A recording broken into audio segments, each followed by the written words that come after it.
Assalamualaikum warahmatullahi wabarakatuh. Waalaikumsalam warahmatullahi wabarakatuh.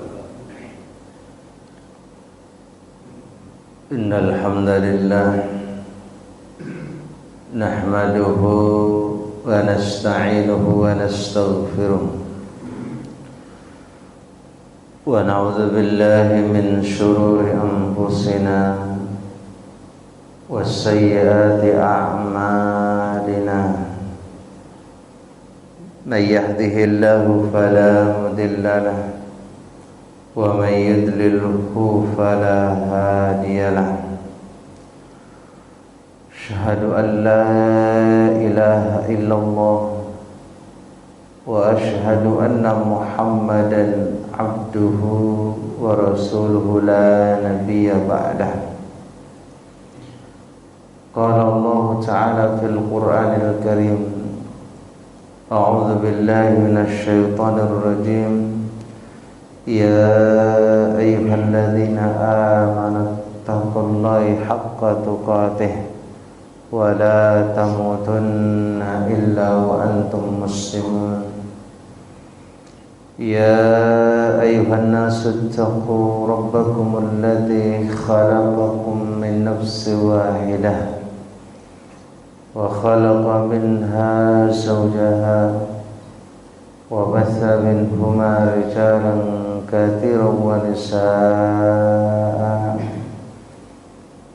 واتقوا الله الذي تساءلون به والأرحام إن الله كان عليكم رقيبا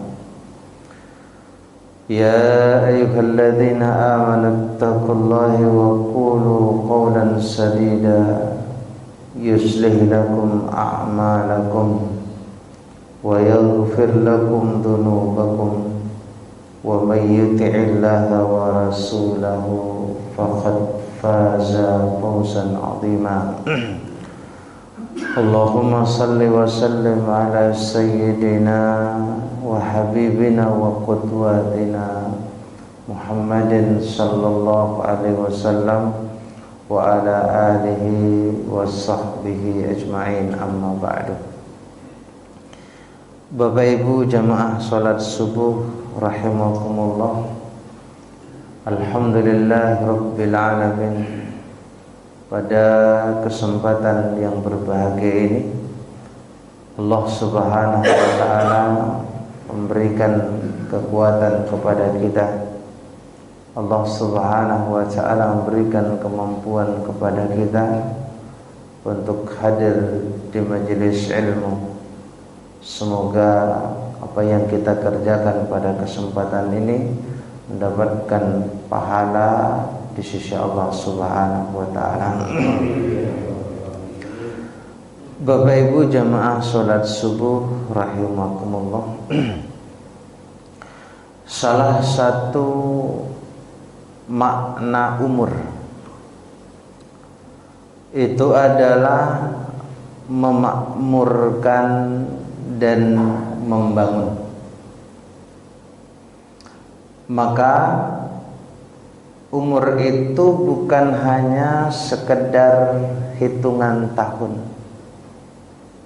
Kamu lahir tahun berapa, sekarang tahun berapa, berarti umurmu sekian. Ikhwani fiddin rahimani rahimakumullah. Umur itu bukan hanya sekedar seperti itu. Kita hanya sekedar mampu dan bisa ataupun pintar menghitung kamu lahirnya tahun berapa, kemudian sekarang tahun berapa, kemudian umur sekarang berapa. Bukan hanya seperti itu. Akan tetapi Bapak Ibu sekalian, bagaimana seseorang itu bisa mengisi hidupnya agar bermanfaat dan bernilai di sisi Allah Subhanahu wa taala. Itu yang terpenting. Yang terpenting itu bukan berarti yang terpenting itu bukan hanya sekedar kamu umur berapa. Kamu umur 80 tahun, kamu berumur 90 tahun, bukan hanya sekedar itu, Pak. Keren-kerenan begitu. Umurmu sudah 40 tahun ya, oh bagus. 80 tahun, oh bagus. Bukan. Ikhwanifiddin rahimani rahimakumullah. Makanya di dalam Al-Quranul Karim Allah Subhanahu wa ta'ala menjelaskan bahwa umur itu bukan hanya sekedar untuk kita, Pak, bukan. Tetapi untuk memakmurkan bumi ini dengan iman, amal soleh, dan kebaikan. Allah Subhanahu wa ta'ala menjelaskan di dalam Al-Quranul Karim, huwa ansha'akum minal ardh. Dia telah menciptakan kamu dari bumi. Kita ya, manusia pertama, Adam alaihissalam. Kita kan ya keturunannya toh.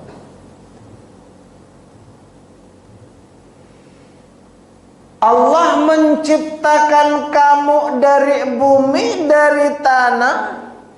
Wasta'marakum fiha, kata Allah, dan menjadikan kamu pemakmurnya. Jadi Allah Subhanahu wa ta'ala menghadirkan kita di permukaan bumi ini.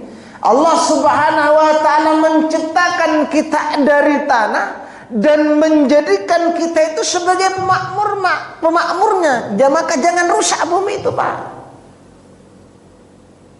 Kemudian kata Allah, fastaghfiruhu, oleh karena itulah minta ampunlah kepada Allah.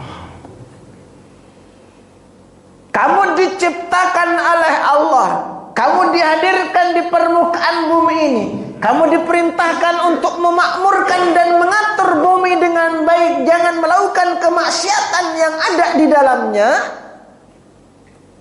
Lalu beristighfarlah kepada Allah, minta ampunlah kepada Allah. Karena manusia ini, Bapak Ibu sekalian, suka yang namanya rusak, suka yang namanya ngerusak. Dan kerusakan yang ada, dan kerusakan yang dilakukan oleh manusia di permukaan bumi hanya sekedar mungkin menebang pohon atau apa, bukan hanya sekedar itu kan. Tetapi kerusakan terbesar yang dilakukan oleh manusia di permukaan bumi, dia adalah menyekutukan Allah. Itu kerusakan yang terbesar. Mungkin kerusakan yang bentuknya bumi kan begitu kan ya, itu mungkin bisa diperbaiki dengan izin Allah tentunya. Tapi kalau yang namanya kesyirikan, menyekutukan Allah Subhanahu wa ta'ala, itu adalah merupakan kerusakan yang sangat besar, Pak. Inna syirka la dzulmun adzim. Sungguhnya syirik itu adalah merupakan kezaliman yang sangat besar. Oleh karena itulah kata Allah, fastaghfiruhu, minta ampunlah kepada Allah, tsumma tubu ilaihi, dan bertobatlah kepada Allah, kembalilah kepada Allah. Inna rabbi qaribun mujib. Sesungguhnya Rabbmu, Tuhanmu sangat dekat lagi maha memperkenankan doa hambanya.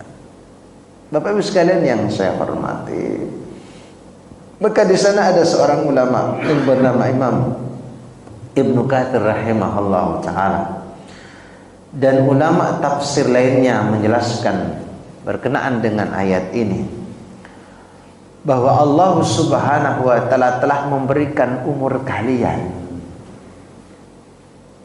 Allah Subhanahu wa ta'ala telah memberikan umur kalian, kemudian kekuatan akal, serta bumi untuk ditempati.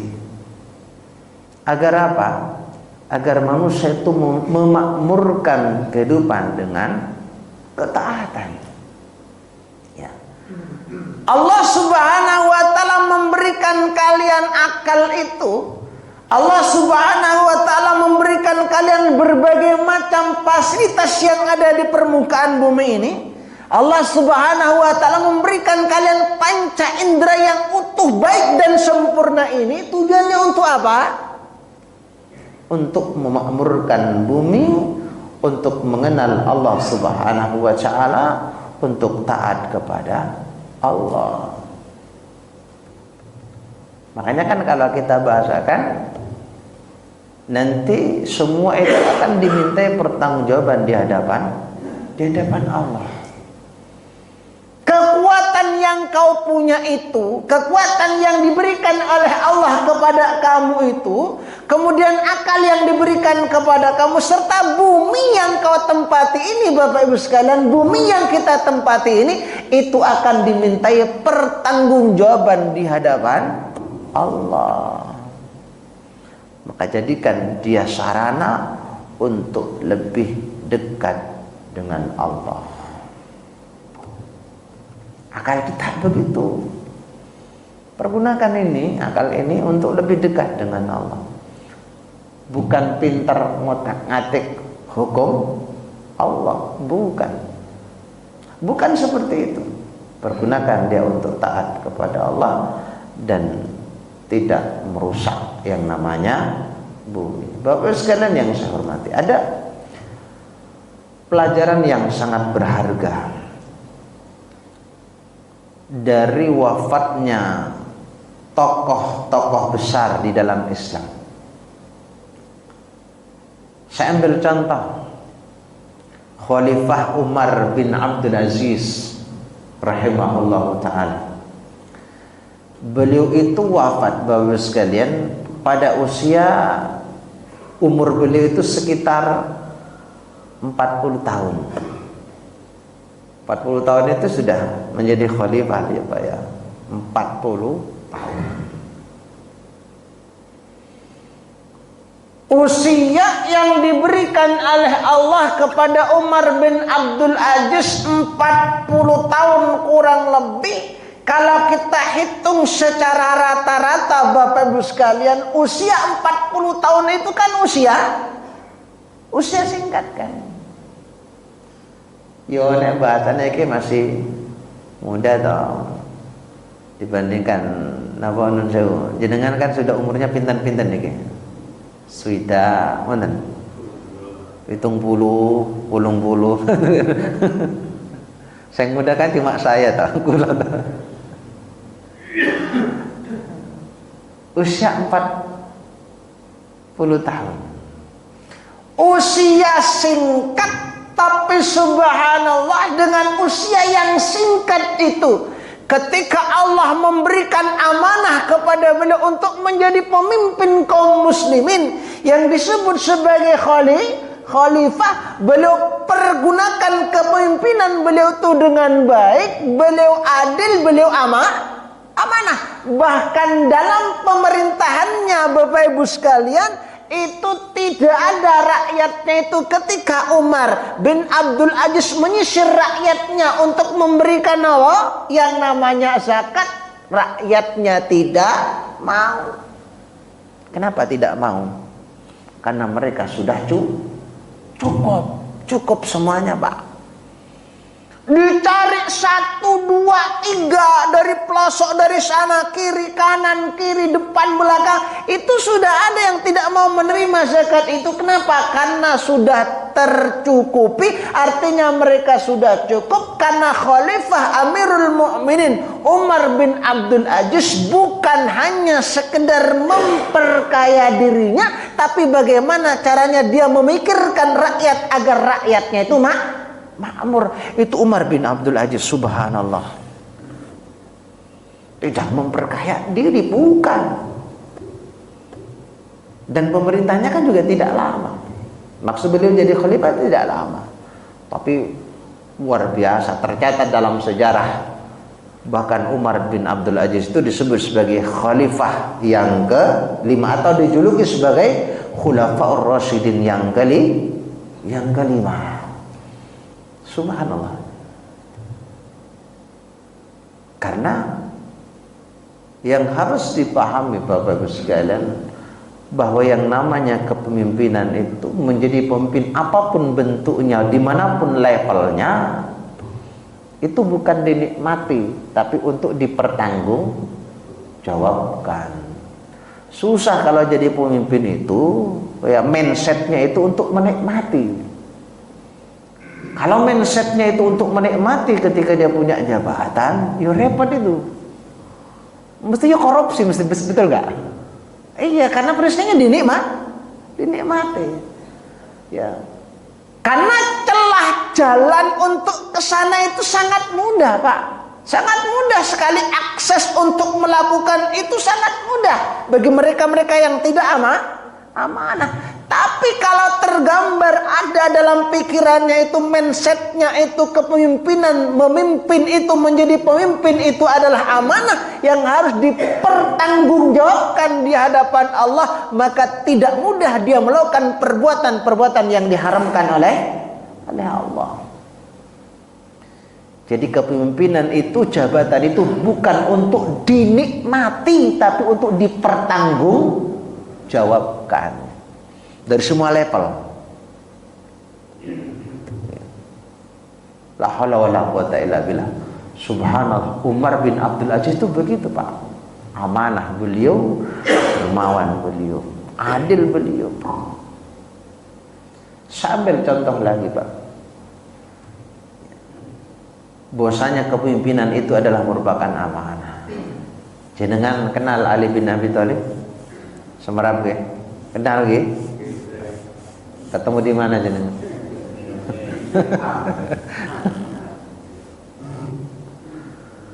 Ali bin Abi Thalib radhiyallahu anhu, ketika beliau sudah jadi khalifah ini, Ali itu khalifah nomor berapa? Nomor pinten? Ali bin Abi Thalib pinten nomornya? Nomor khalifahnya nomor berapa beliau? 1 Abu Bakar, 2 Umar, 3 Utsman, 4 Ali. Berarti nomor 4, Pak. Beliau jadi khalifah. Suatu saat beliau ini kehilangan baju besi. Baju besi beliau beliau kehilangan itu. Karena jatuh di kendaraan. Pas beliau mengendarai itu beliau jatuh. Bukan beliaunya jatuh, baju besinya jatuh. Kemudian ternyata satu waktu, satu saat Ali radhiyallahu an melihat baju besinya ini berada di tangan Yahudi, seorang Yahudi. Pas si Yahudi itu mau menjual baju yang punyanya Ali di pasar. Ngerti Ali? Nek kalau saya bahasakan ya, kalau mereka kan pakai bahasa Arab. Ya. Kurang lebihnya, wahai si fulan, itu baju saya ya hilangnya ketika begini dan begini. Ali paham itu bajunya beliau. Ya, mungkin baju satu-satunya yang sangat beliau sayangi gitu ya kan, baju perang, baju besi istilahnya itu kan.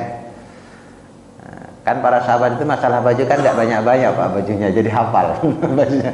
Nek kita kan yo ngakeh to bajune sak lemari full begitu kan, kadang lali. Kata Ali, wahai fulan, itu baju saya. Kata Syed, enggak, ini baju saya itu kan, ini kan mau dijual sama si Yahudi tadi. Akhirnya singkat ceritanya kan mereka saling mengaku, ya saling mempertahankan ini adalah baju saya.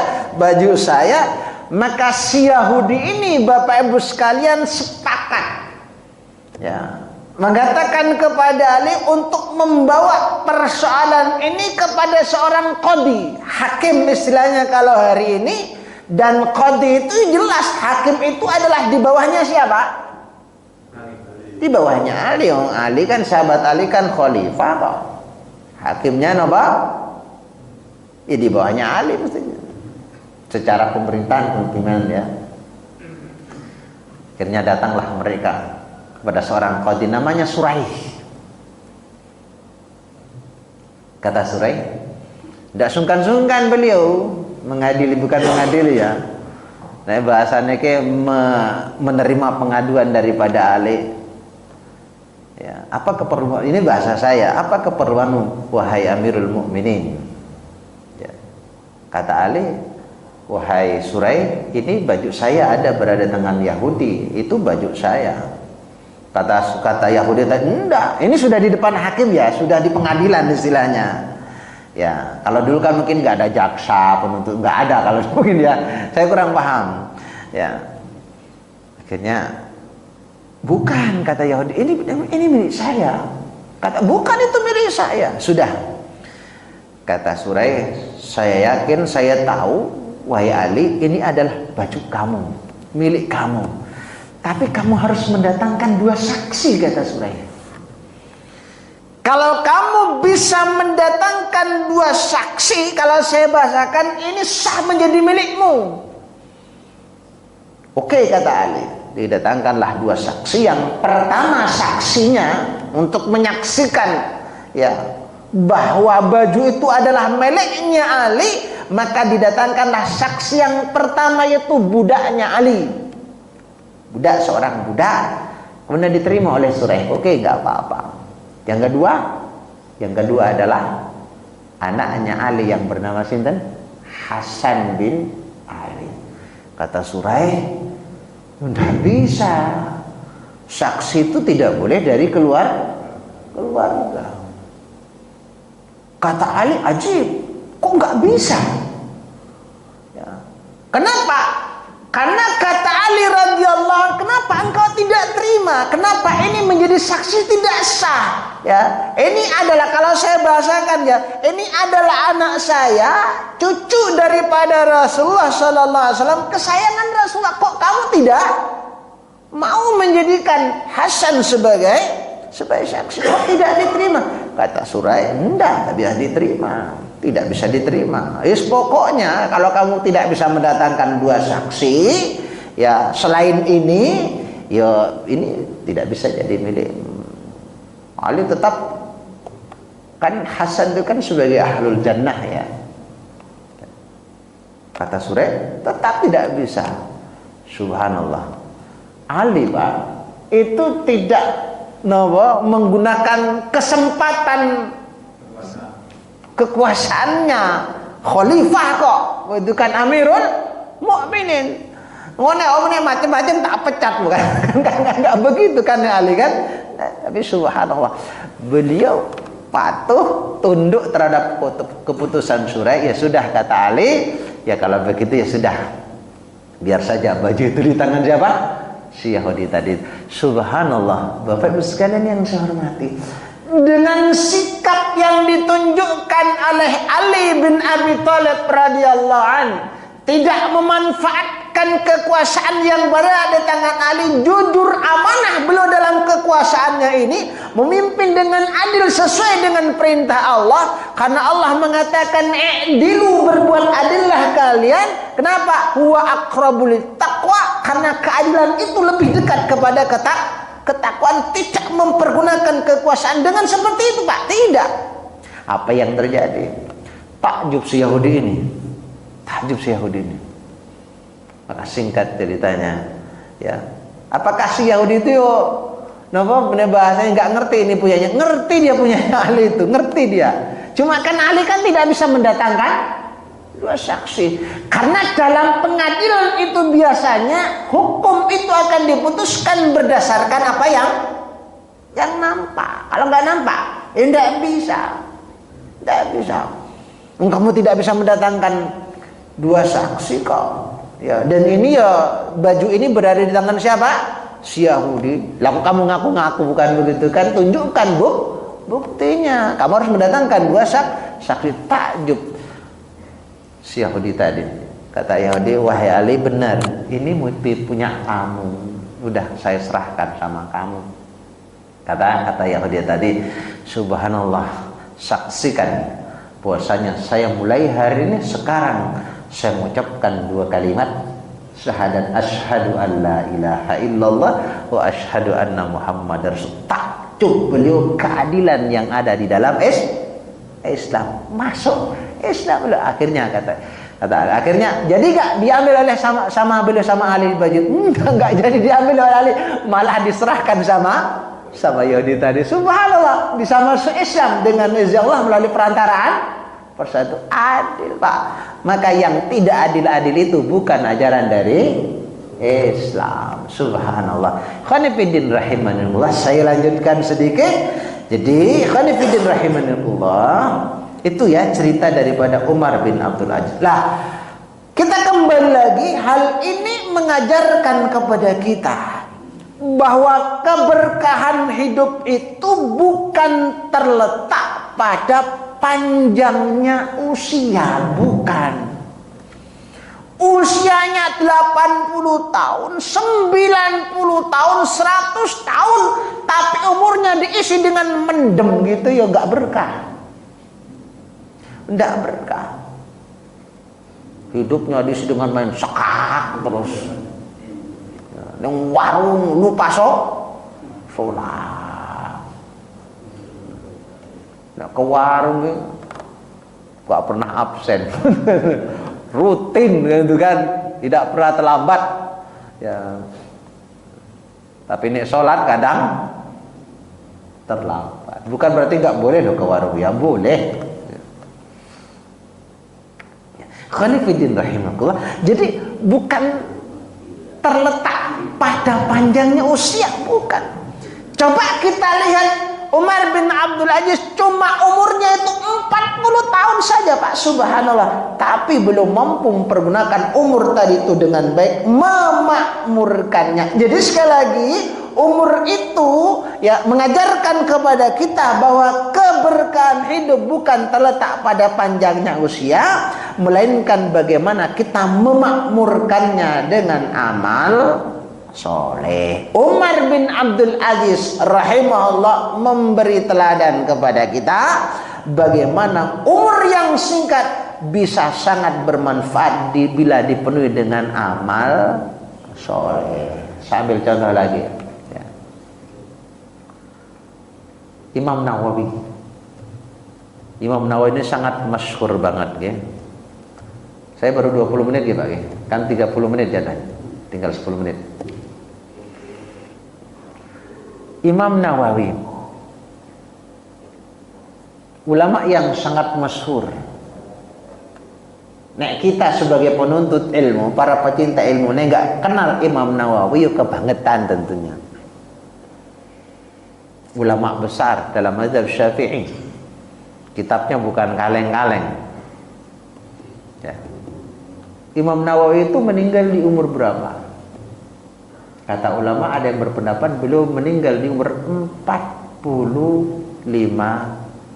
tahun. 45 tahun. Ya. Umur 45 tahun itu Pak, itu beliau belum sempat nikah. 45 tahun. Bukan tidak mau lo ya, durung sempat. Kalau nek kita kan ya banyak sempatnya toh. Imam Nawawi belum sempat. Umur 45 tahun beliau meninggal, tapi subhanallah kalau kita perhatikan, kalau kita lihat bagaimana karya-karya beliau, kitab-kitab beliau yang beliau tulis, seolah-olah karya beliau itu melebihi daripada umurnya Imam Nawawi. Saking banyaknya Pak, barokah. Dengan kenal kitab kecil yang bernama Hadis Arba'in, kitab yang sangat masyhur. Kitab itu kecil kitabnya, tapi subhanallah siapa yang tidak kenal kitab itu? Hadis Arba'in Imam Nawawi rahimahullah taala. Barokah. Umurnya memang pendek, tapi diisi dengan kebaikan. Maka sekali lagi, keberkahan umur itu bukan terletak pada panjangnya usia, tapi bagaimana cara kita memanfaatkan umur itu, kita isi dengan amal soleh. Kalau kita kan maunya apa? Maunya umurnya panjang, kemudian diisi dengan amal soleh. Kalau seandainya ada pilihan, ya, umurnya pendek masuk surga, umurnya panjang masuk neraka, pilih yang mana? Pilihnya apa? Panjang tapi masuk surga. Itu kan, pilihnya kan begitu. Itu tidak ada pilihan ketiga. Ya kan? Maka ikhwan fillah rahimakumullah, mari kita isi hidup ini tentunya kita bertawassul bil haq, ya, wa tawassul bis sabr, untuk mengisi dengan amal-amal soleh agar hidup kita barokah. Ya, umur yang barokah itu, hidup yang barokah itu diisi dengan amal soleh. Amal soleh itu salah satu contohnya ngaji, hadir ke pengajian taklim walaupun mungkin agak sedikit ngantuk. Mudah-mudahan bisa memberikan manfaat. Wabillahi taufiq wal hidayah. Wassalamualaikum warahmatullahi wabarakatuh. Waalaikumsalam.